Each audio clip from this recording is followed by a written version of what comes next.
One of the biggest challenges of being a student is keeping up with the technology, and I'm going to point out a couple helpful resources for you. The first thing I want to show you, all of these things that I'm going to be showing you is going to be up here in the Help menu. So if you click on Help, the first thing I want to show you is Essential Skills Movies.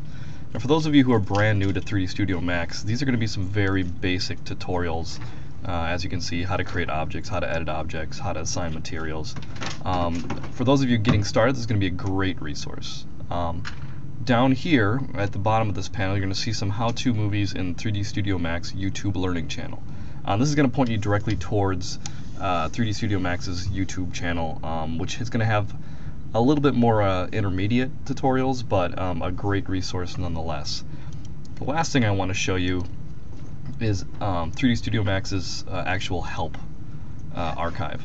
So when you open this up, what it's going to do is take you to a web page that is going to offer you several options here. You're going to have a table of contents, index, and search. If you know exactly what you're looking for, I suggest starting with the search menu. So let's say you're looking for the Morpher Modifier, which I actually already have in here. This is going to come up in a later module for class. Just hit search, and it's basically going to bring you to any help index entries that have to do with the Morpher Modifier. As you can see, it's not going to only define these terms, it's going to show you all the different ways you can apply them.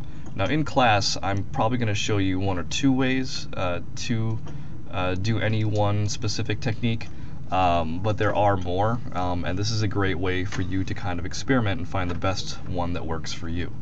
Other than that, we have index, which functions just like an index in any book. So you can look up key terms and find out where they are in this help index.